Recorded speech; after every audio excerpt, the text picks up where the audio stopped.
This is the Journey Podcast. We highlight the journeys of our guests, where they've been, where they are now, and where they are going. Let's join them on their journey. Welcome to the Journey Podcast. Today we are joined by Frank Minear. He is the owner and proprietor of A-Town Burgers and Brews in Alliance, Ohio. And as always with any of our guests that we have on the journey, there's so much more to them than just the business they're in right now, but it's about the journey they've been on to get them to where they're at today and where they're going with their career and in their business journey.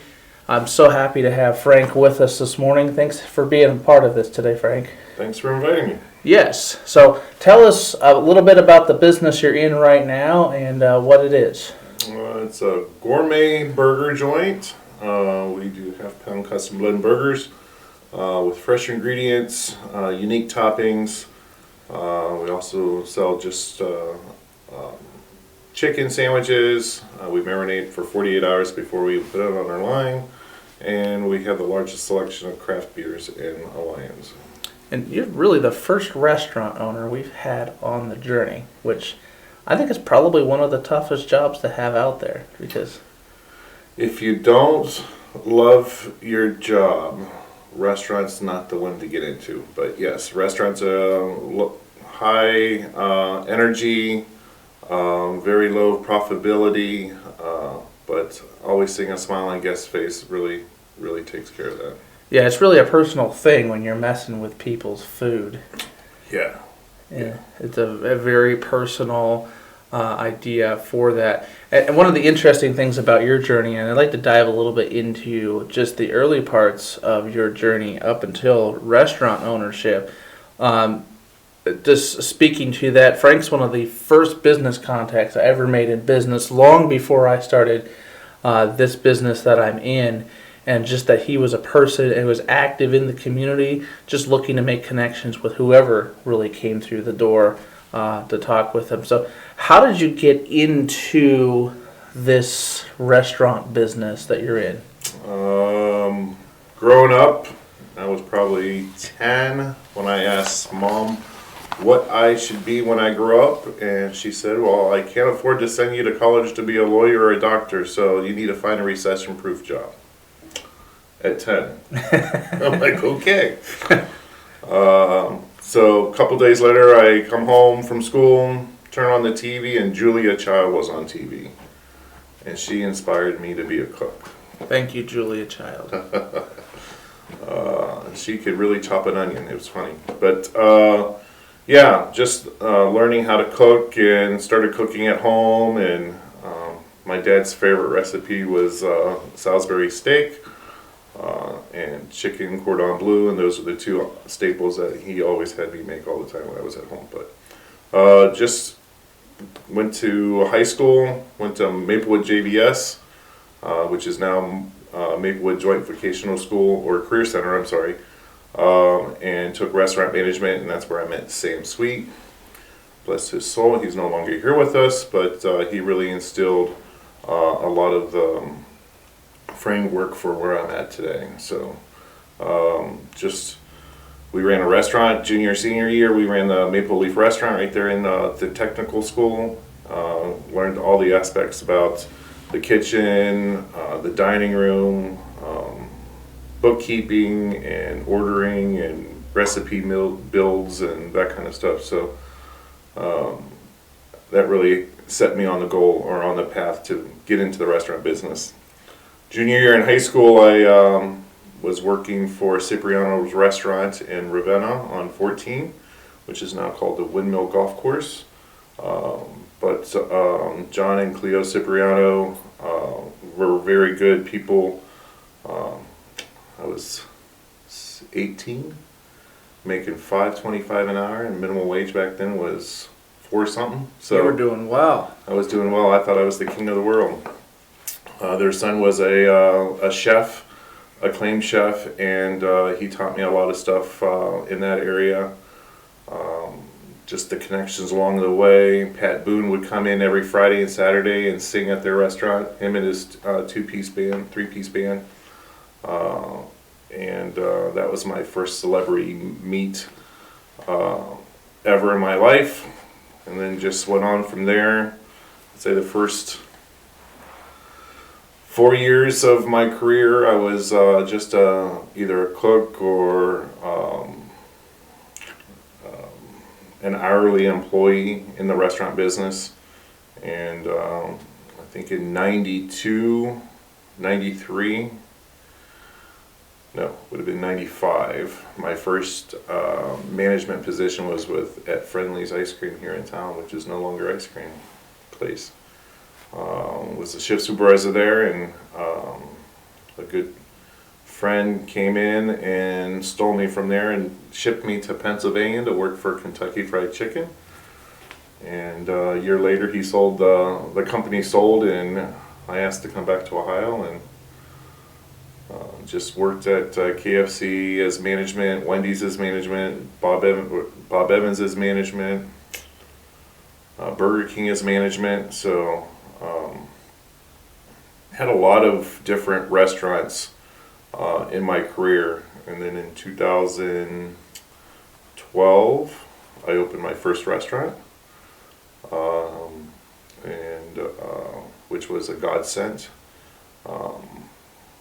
If it wasn't for connections and growing through my career, I don't think it would ever have happened. I was supposed to be partners with a good friend, Carolyn Unkefer, who was the banquet manager at Sleepy Hollow. She had her own little restaurant with her sister called DC's Cafe in Sebring. She said, "Hey, there's a restaurant up the street from you that's closed. Want to see about getting it?" And I said, "I can't afford to open my own restaurant." And she said she would be a partner with me and get it up and running. And I said, okay, reluctantly at first, and did all the working, went to the landlord and say, "Hey, we're interested in getting this place, opening a restaurant." And everything lined up well, and the day we signed the papers, the good Lord took Carolyn Unkefer away from this earth, and I was Wow. like, oh my, what am I going to do now? Yeah. You know? And so I prayed and for about 3 or 4 days, and the good Lord woke me up in the middle of the night and said, go see so-and-so. And I'm like, I know this person, but I don't know I know of this person, but I don't know him personally. Just acquaintance through a couple different events that I've done. He was there, and he said, just go talk to him. So I called him up and I said, "Hey, we're supposed to have lunch today. Can we have lunch?" He's like, "Okay." So we go and have lunch, and told him my story, and right then and there he wrote me a check for $25,000 to take care of the other half of what I needed to get the restaurant open. So to this day, that story has given me goosebumps and solidified my faith in the good Lord upstairs. And shortly after that was taken care of, some more finances needed to be taken care of, and he was willing to give me another 10 grand on top of that to get it up and running. And lo and behold, we're up and running, and he's paid off in 3.5 years. Wow, congratulations on that. So, tell us a little bit about, you have created your own menus. You've created all this food. How do you start in a process like that of just creating this food that you know people will like? A lot of it's TV. If it wasn't for Food Network or YouTube or things like that, just going out to eat and tasting other people's dishes and picking it apart and tasting some of the ingredients and saying, okay, well, this will be good. This is a unique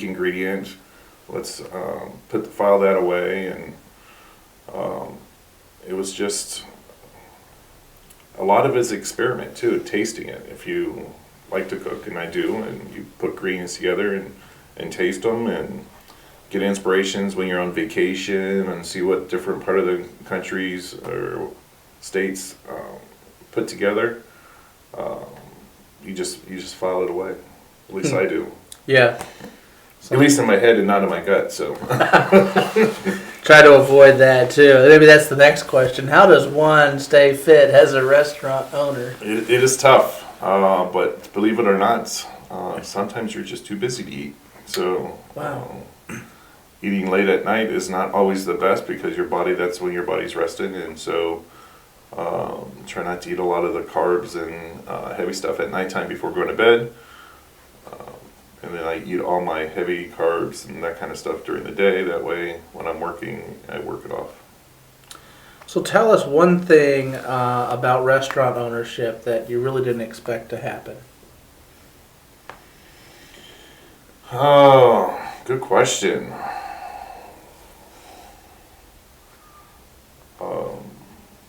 I didn't think it was going to be as tough as it was.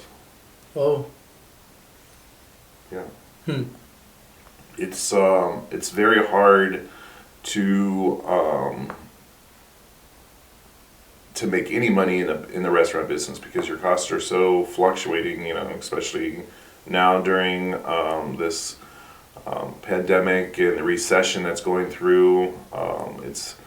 You set your menu cost at a certain price to where you can, have a good food cost, and we try to stay under 30%.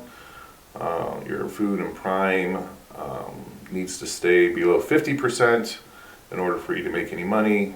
And right now, times are challenging because of the fluctuation of price. You can order ground beef one time or one delivery and come in at $4.45 a pound, and then your next delivery it's up to $4.65 a pound. So controlling costs and waste and all that kind of stuff to make sure your prime cost is below 50% is very challenging. So when you go out to your favorite restaurant, you see a menu increase.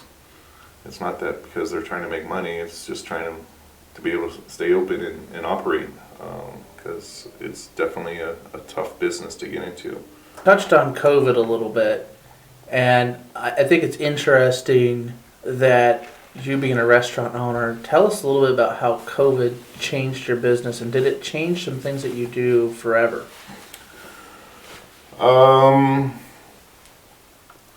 COVID really turned on a lot of light bulbs for restaurant owners. We had to redesign ourselves, market ourselves, because you turn the light on and you're expecting people to walk in the door. So yeah, we had to really up our game to the little simplest thing, as in packaging.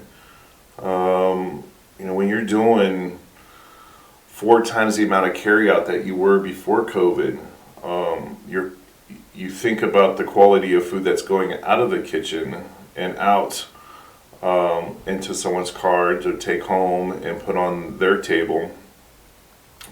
Food is always better when you're dining in at the restaurant. You lose a good 20% of your quality on your carryout because it's sitting in a box or a styrofoam container and sweating and condensating, and then your food's getting soggy, and your temperature of your product is not as high as it would if it was served straight from the kitchen and out to your table. So a lot of us restaurant owners had to revamp our packaging, our carryout procedures, just to make sure the quality of food was there. So at our restaurant, we try not to use plastic for anything other than a plastic bag to put the food in. We use biodegradable boxes to help eliminate some of the footprint in our system, in our world. We offer curbside pickup now, which we've never offered curbside pickup. This is a way customers can get their food less contact per se, because everyone was all worried about, which they're rightfully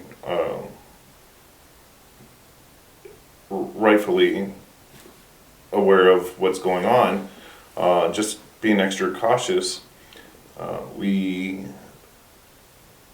I told all of our staff that if you're doing a carryout and they're signing their credit card slips, we gave them hand wipes to wipe their hands after they're done doing their transaction, and a lot of customers appreciated that. Well, in the beginning, it was like a mad rush of cars coming in, and how to take care of taking their orders. We come up with a numbering system. We laminated index cards with 1 through 100, and we would put one on one car under windshield wiper, and that's how we would track which car got what food. We had to come up with a system when customers were pulling into our parking lot. Did we get that order? Did we not get that order? So we had a sign out saying, keep your headlights on until we come and greet you. Turn your headlights off after we take your order, so that way everyone knew which car order was taking. Have a designated spot for curbside pickup. Have a designated spot for DoorDash drivers to pick up food. And with DoorDash, it was a godsend, because you didn't have to worry about having employees for delivery drivers. Third parties is a great asset for our business. However, our state legislations and state reps really need to crack down on third-party delivery people, because they take a good 30% of our profits. So Wow. 30% of our sales from DoorDash they take for their commission. So and the lowest I can get it down to is 28. So we need some heavy regulation on that, where we're just mom and pops, and 30% of our revenue coming in, someone has to pay for it, so sometimes that's why you'll see on DoorDash your prices are higher on DoorDash than if you would just call the restaurant and say, hey, can I get a pickup? Yeah, definitely. You talked a little earlier about the margins really cuts into that, and if that was a big part of your business, especially when restaurants were shut down, that would be almost impossible to really make any profit at that point. Yeah, so if it wasn't for the PPP loans, I don't think we would have survived. Granted, we had a great carryout system, great business, but definitely the PPP loans really helped us stay afloat and take care of expenses during that time. So, like I said, we opened 6 months before COVID hit. Wow. So July of 2019, and then you had to shut your dining rooms down in March of 2020. It was, if you didn't have faith. Yikes. Yikes, yes. All right, so tell us what's a common myth about restaurant ownership. You're rich. Oh, you aren't? No, not at all. Yeah, it's you're the last one to get paid. You're the first one there. You're the last one to leave, and it's not all rainbows and gumdrops. That's good. All right, so tell us, what is the most important lesson that you've learned in your career? Important lesson that I've learned in my career is to be genuine, to build relationships. When you treat customers like family, they tend to treat you like family. So they'll come into the restaurant and interact with you, and sometimes they're just there to come see you, So that's why we try with our servers, front of house staff, hostesses, bussers, to get to know our customers on first name basis, We're family. We treat everybody family. When we see customers coming in, and we don't see them on a regular basis like they used to, which the last 2 years was really tough, because you're like, okay, I haven't seen so and so, or I haven't seen Lee. Is he okay? I hope he didn't get COVID, or he's not sick, or that kind of thing. So our customers are always on our minds, and we're always checking, looking, keeping an eye out for our regulars, and say, hey, we've been thinking about you. It's nice to see you out and about, those kind of things. And but yeah, relationships is a great foundation for success. So what would you say is the most important personality strength that's for someone to have to work in a restaurant or own a restaurant? Strong backbone. And patience. Never pray for patience, because God will give you everything. He gave me 6 kids, and so I stopped praying for patience. So,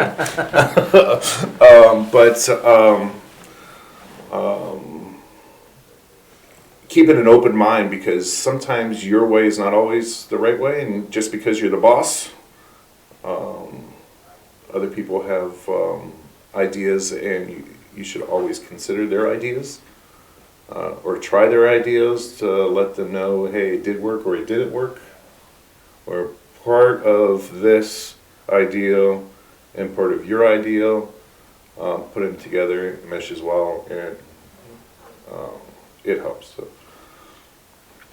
It's good advice.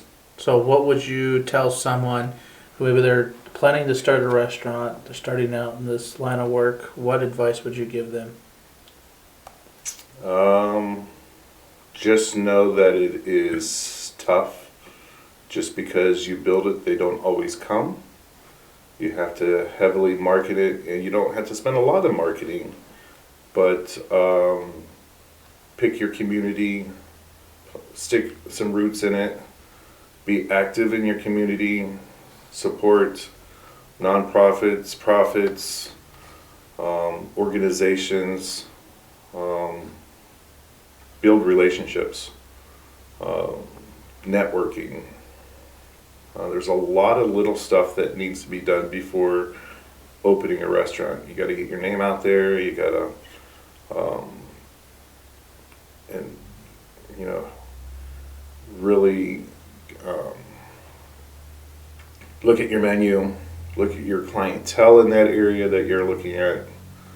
What can that area afford? If you're opening a 5-star restaurant in a population of, let's say, 12,000 people, what's their average demographic spend, household income?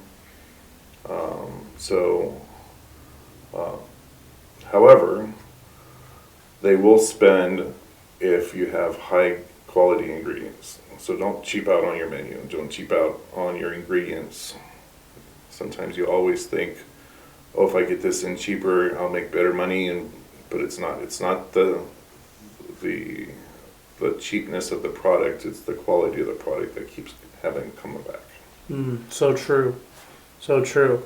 So who's been your most important mentor through this career? Mentor through this career, like I said, Sam Sweet, my instructor, restaurant management instructor from high school. I always, something's playing an idea or playing something in my head, and what do I do about this? I always go back and think about what he would say. And I've been out of school for 30 years. So Sam has always been top of mind. Chef Ramsay. He great guy, very good in what he does. Sometimes you have to talk like he does, but I always talk like him in my head and not out loud.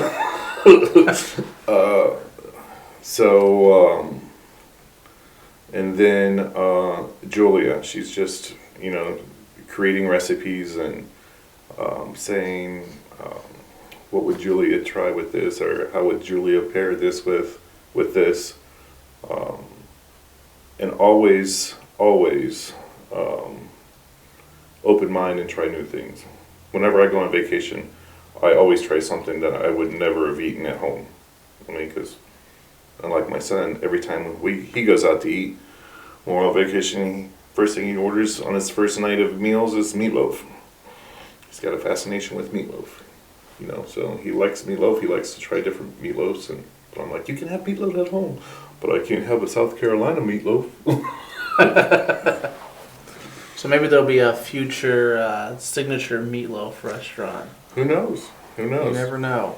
So tell us, what's one lesson that restaurant ownership has taught you think everybody should learn at some point in their life? Ask for help if you need help. There's restaurant coaches out there. There's other avenues out there to help you get a grasp on everything. I mean, I've been in the business since I was 15, and I'm 49. So you don't know what you don't know until you're told that you don't know. And I've learned a lot. I actually have a restaurant coach who is working with me and doing a lot of the back end of stuff in the restaurant, managerial paper. I set a goal for myself that I wanted to run my business and not have my business run me. If you're always stuck in a position that you can't market your business, so your business won't grow. So need to be able to get out in the community and market your business, get out of the kitchen, to sit down and do an advertising plan and marketing plan and try new things to get a ROI back on all your marketing and return of investment, in case you don't know what an ROI is. But like I said, I've been in the business since I was 15, and I'm learning a lot of that stuff now. And it makes sense. I mean, you can't really market your business outside of your restaurant if you're stuck in a position, whether it's waiting tables, hostessing, if you're a dishwasher for the day. I mean, don't get me wrong, I enjoy doing all those positions, but I can't have a successful business, successful employees, if you're stuck in a position and you can't market your business. So you need to be able to do that to keep your employees happy. You need to not always jump in and bail out water if your tickets or your kitchen's getting a little buried, because they need to know that they have to get themselves out of the way. They have to be able to run the kitchen whether I'm there or not there. But by all means, I'm not going to stand there and allow them to get behind or get buried or have a table wait there another 10 minutes longer or 5 minutes longer because a server hasn't greeted them. But if you're always filling in that position or burying them out, they're not going to learn. They're not going to excel in their position. So good advice there. So tell us one thing about your career, your expertise here that almost no one else agrees with you about. That's a tough question. Repeat that question again. What's one thing about your job or expertise that almost no one agrees with you about?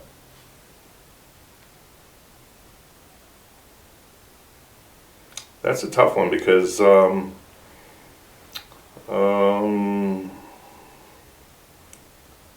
the sole proprietor, so I have no investors, no partners with that. So I can't really. We got a group of restaurant owners together. Good question. I would probably say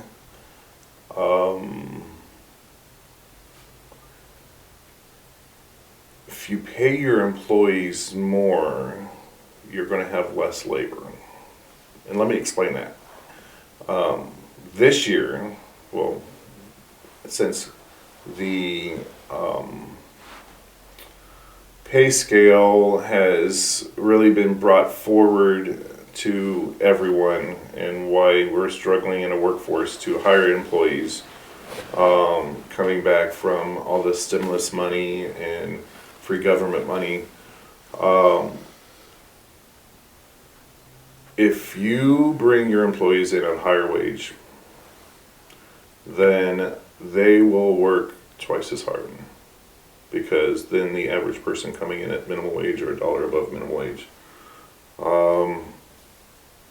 therefore you're going to get more productivity out of that person. So you could have, say you run a shift and you have 3 cooks on line.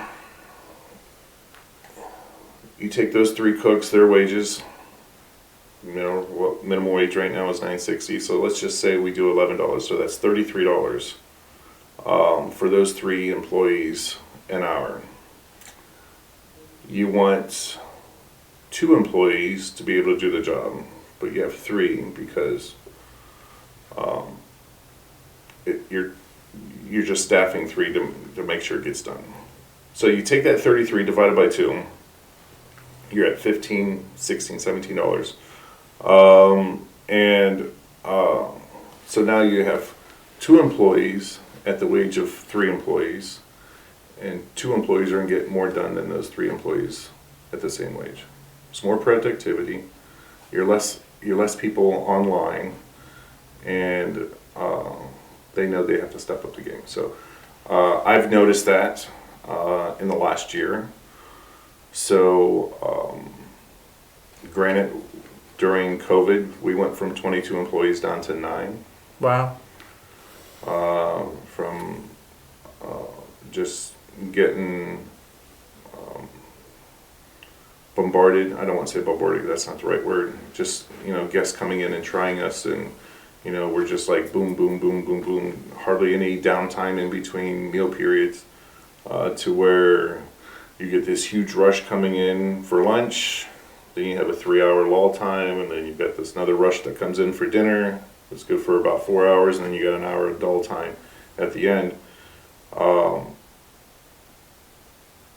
But that fact of just paying your employees more, you'll get more productivity out of it. And people, I don't think a lot of restaurant owners understand that. I've talked to restaurants that say, I want to get my labor down to 25%, and I'm roughly staying at 28%. And I said, pay them up. Pay it up a little bit more. You'll get more productivity, and I'll guarantee it'll go down, and 9 out of 10 times it does. So. Wow. It's incredible. And be interested in finding that out with other entrepreneurs to hear the same thing.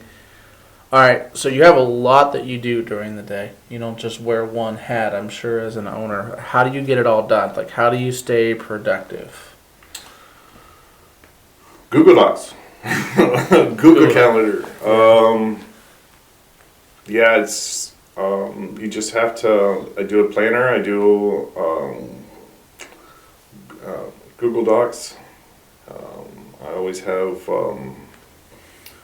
you have to do an ordering system. You can't always do it all yourself. So you got to make sure you have system procedures in place so you can delegate,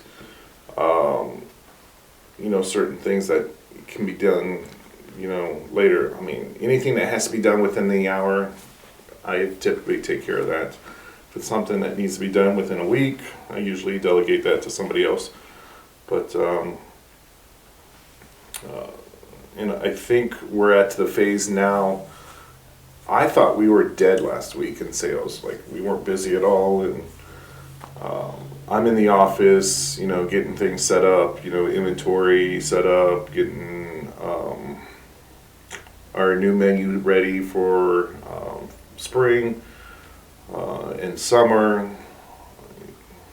And, I'm putting my numbers in on Monday, and I'm like, what?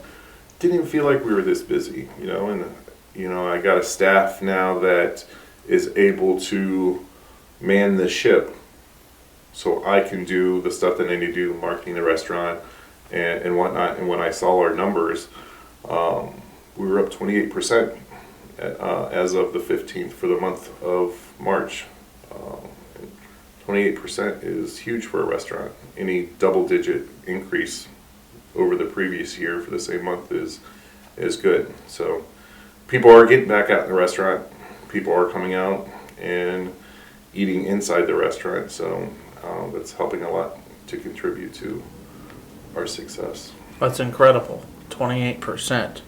So what occupation other than restaurant ownership would you just like to try sometime in your life? I've only had 2 jobs that weren't restaurant related. My first job was Portage County, Geauga County Juvenile Detention Center. I was a maintenance guy for 1 summer.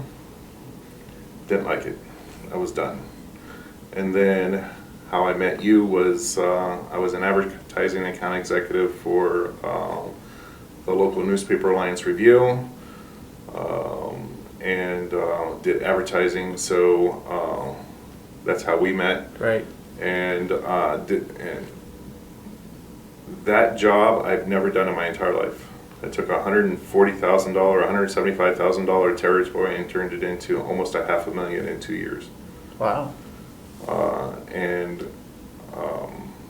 that again, the success from that was building relationships. Yeah. I'm not always going into for the sale. You're building a relationship with somebody and listening to their needs and their wants and their ideas and putting a game plan together, I think is what really helped me be more successful in a job that I've never done before. And you just, you're listening to the customer. I would have their advertising plan done up in a whole year, for the whole year. Because, I know me as a business owner now, someone coming in, okay, what do you want to run this week? What do you want to run this week? Or for an ad. Having it all done for the whole year and said, okay, this is what we talked about. This is what special you want to run. Do you want to run this special, or do you want to run something different?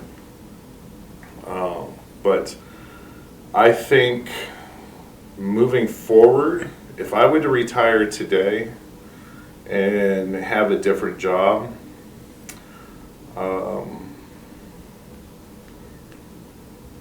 I would have to say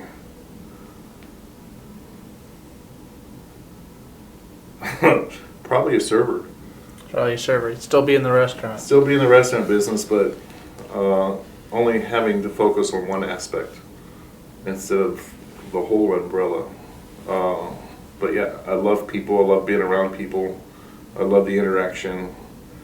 I love to hear the feedback, the comments, and getting to know our guests on a personal level. That's good stuff. Just good in the job that you would probably stay in some aspect or another. Okay, a couple rapid fire questions here at the end. What are 3 books you would recommend and why? Oh wow, you got me on that one. I don't do a whole lot of reading. I really don't.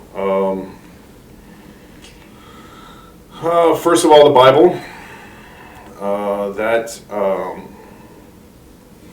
You can get a lot of wisdom out of that.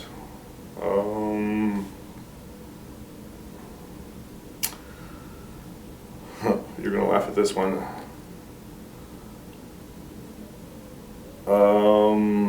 Girls Are from Venus, Men Are from Mars think my grandma had that. And an all-time childhood favorite book was Where the Red Fern Grows. That's a good book too. Yeah. Yeah. Good stuff. Okay. I'm starting a business today. What's one word of wisdom you would give me? Read the fine print. All right. I've asked you a lot of questions today. Appreciate you being on the Journey podcast with me today. But what's one question maybe you wish I would have asked you? Dang.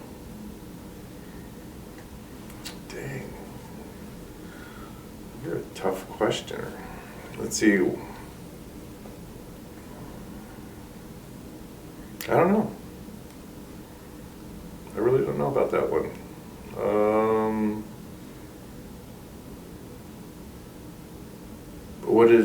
What does your family think about you owning a restaurant?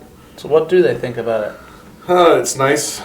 There's always food around, right? Right. Especially with some teenage boys that are constantly eating meat out of the kitchen and house. I guess the downside would be family quality time.